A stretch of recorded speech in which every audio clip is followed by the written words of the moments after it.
हे aspirants, स्वागत आपका one concept one mark series के अंदर। आज ये हमारी क्लास नंबर 11th है। तो चलिए आज का कंसेप्ट देखते हैं। आज हम बात करेंगे इलेक्ट्रोलाइटिक सेल और इलेक्ट्रोलिसिस के बारे में, जो आपका इलेक्ट्रोकेमिस्ट्री का ये एक टॉपिक है। तो देखो, इलेक्ट्रोलिसिस क्या होता है। Electrolysis is defined as a process of decomposition of electrolyte by passing electricity. इसमें इन्होंने क्या बोला है कि आपके पास जैसे ये एक इलेक्ट्रोलाइट का सोल्यूशन दे रखा है, इसके अंदर आपने 2 इलेक्ट्रोड लगा दिए। अब इसमें से जब आप इलेक्ट्रिसिटी पास करोगे तो जो आपका जिस भी सब्सटेंस का आपने सॉल्यूशन लिया है वो क्या हो जाएगा, डिकम्पोज हो जाएगा। तो इस पूरी प्रोसेस को हम क्या बोलते हैं, इलेक्ट्रोलिसिस बोलते हैं। कि इलेक्ट्रिसिटी की हेल्प से आपका जो भी सॉल्यूशन आपने इलेक्ट्रोलाइट का लिया था वो इलेक्ट्रोलाइट क्या हो रहे हैं, आपके डिकम्पोज हो रहे हैं। उस पूरी प्रोसेस को क्या बोलते हैं, इलेक्ट्रोलिसिस बोलते हैं। तो चलिए देखते हैं ये इलेक्ट्रोलिसिस कैसे काम करता है। जैसे ये एक बीकर के अंदर आपने इलेक्ट्रोलाइट का सॉल्यूशन ले लिया, 2 इलेक्ट्रोड लगा दिए और इनको कनेक्टेड कर दिया इलेक्ट्रिसिटी से। तो जो आपका नेगेटिव वाला इलेक्ट्रोड है उसको बोलते हैं कैथोड, और जो आपका पॉजिटिव वाला है उसको बोलते हैं एनोड। अब क्या होता है कि जब आपका ये इलेक्ट्रोलाइट टूटते हैं आयंस के अंदर, पॉजिटिव और नेगेटिव आयन के अंदर, तो जो आपका पॉजिटिव आयन होता है वो तो मूव करता है आपका कैथोड की ओर, और जो आपका नेगेटिव आयन है वो मूव करता है एनोड की ओर। ये जो कैथोड की ओर जाता है जिसे हम क्या बोलते हैं, कैटायन बोलते हैं, कैटाइन।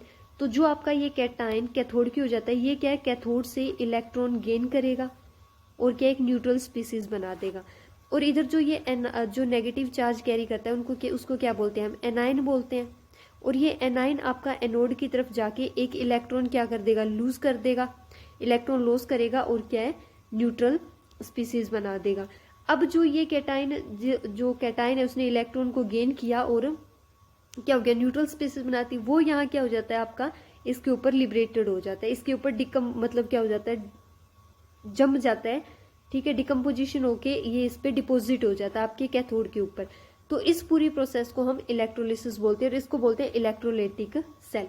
इसमें इलेक्ट्रोलाइटिक सेल में याद रखना है कि जो आपका कैथोड होता है वो नेगेटिव होता है और एनोड क्या होता है, पॉजिटिव होता है।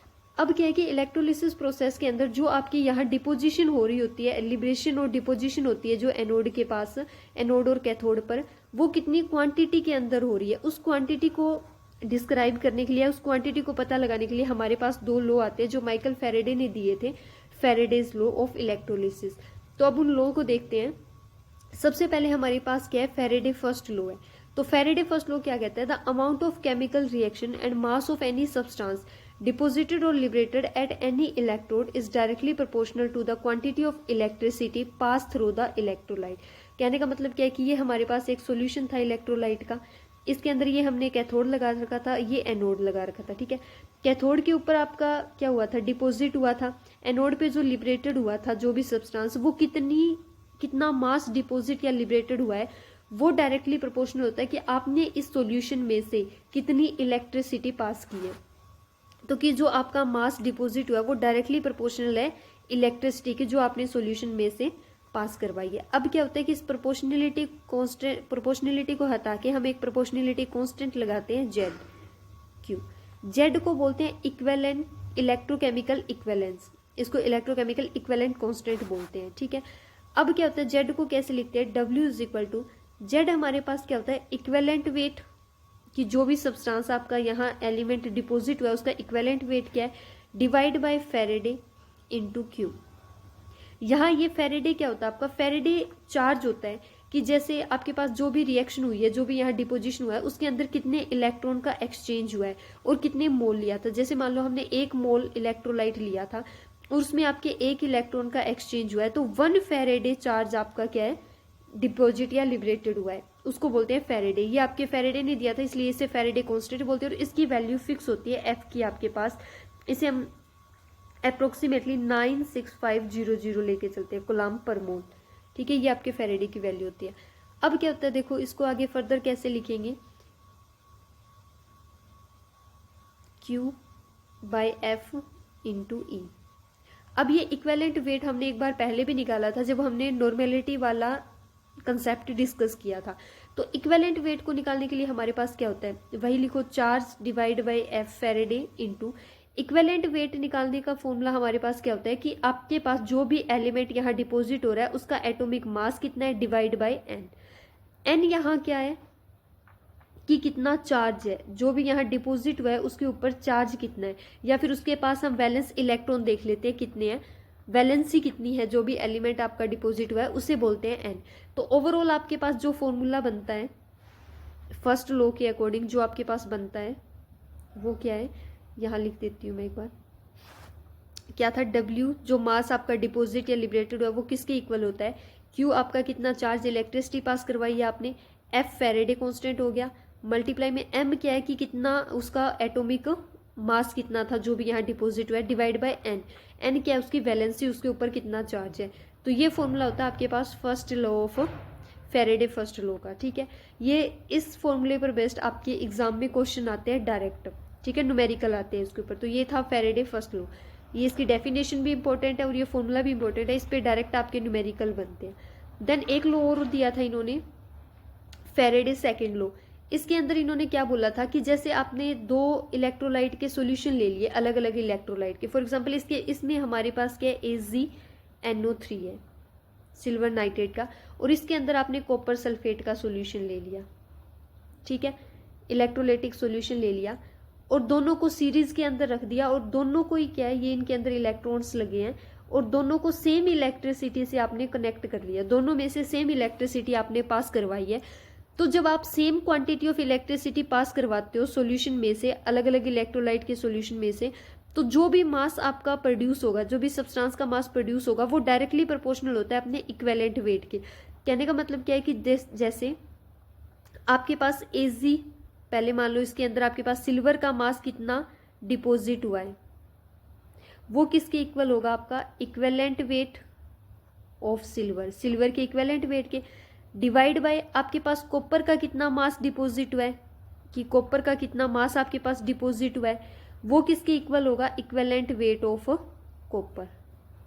ठीक है, तो ये आपका सेकंड लॉ है फेरेडे का।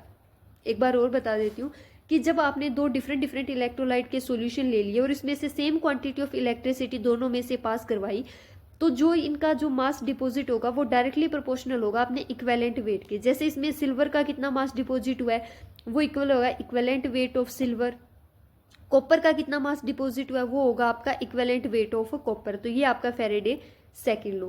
तो फर्स्ट और सेकेंड लॉ क्लियर हो गया होगा और इसमें न्यूमेरिकल बनते हैं आपके एग्जाम के अंदर। अब एक बार देखते हैं कि इसके ऊपर न्यूमेरिकल कैसे पूछा जाता है। न्यूमेरिकल देख लेते हैं कि कैसे पूछते हैं इसके ऊपर। जैसे एक हमें दे दिया कि हमारे पास क्या है, एक कॉपर सल्फेट का सॉल्यूशन दे दिया, ये आपके पास सॉल्यूशन है कॉपर सल्फेट का, इलेक्ट्रोलाइटिक सॉल्यूशन है। ठीक है, ये बोल रहे हैं कि इसमें आपके पास 0.75 एम्पियर, 0.75 एम्पियर क्या है, करंट पास हो रहा है। कितने टाइम के अंदर, 25 मिनट के अंदर, कि 25 मिनट के अंदर आपके पास क्या है, इसमें से इतना करंट पास हो रहा है। और जो आपका कॉपर डिपॉजिट हुआ है, जो कॉपर डिपॉजिट हुआ है वो है 0.369 ग्राम। क्या था कि कॉपर सल्फेट का सॉल्यूशन दे दिया, इसमें से 0.75 एम्पियर का करंट पास करवाया 25 मिनट के अंदर, और जो आपका कॉपर डिपॉजिट हुआ वो कितना हुआ, 0.369 ग्राम। और इन्होंने पूछ लिया कि जो आपका एलिमेंट है, जो आपका कॉपर है, उसका एटॉमिक मास बताओ कितना है। एटॉमिक मास पूछ लेंगे। तो हमारे पास फॉर्मूला क्या था, W इज इक्वल टू क्या था, ये क्या था, Q charge divide by Faraday into atomic mass, जो भी एलिमेंट आपका, जो भी मेटल डिपॉजिट हुआ है, डिवाइड बाय N। तो अब देखो जो Q है ना, वो चार्ज कैसे निकालते हैं, चार्ज होता है आपके पास जो आपका करंट इनटू टाइम। ठीक है, तो करंट कितना आपका 0.75 एम्पियर, टाइम कितना है 25 मिनट, तो इसको सेकंड के अंदर चेंज करेंगे तो 25 इंटू 60 सेकेंड हो जाएगा, क्योंकि टाइम सेकंड के अंदर लेना है। ठीक है, जब आप इसको मल्टीप्लाई करोगे तो ये आपका निकल के आएगा, सॉल्व करोगे तो 1125 कूलम्ब के समथिंग आएगा। ठीक है, अब इसमें वैल्यू पुट करो, चार्ज आपका कितना आया 1125 कूलम्ब, फेरेडे की वैल्यू फिक्स होती है 9650 फेरेडे कांस्टेंट F जो आपका, इनटू M। अब ये M तो हमें निकालना ही है कि आपका एटॉमिक मास कितना है, डिवाइड बाय N। N क्या है, कॉपर सल्फेट कैसे टूटेगा, copper 2 positive plus SO4 negative, SO4 2 negative, ऐसे ही टूटता है। तो कॉपर पे कितना चार्ज है 2 पॉजिटिव, तो N कितना आएगा 2, और ये W हमें कितना गिवन है, जो मास डिपॉजिट हुआ है वो हमें ऑलरेडी दे रखा है 0.69, तो ये इसके इक्वल हो गया।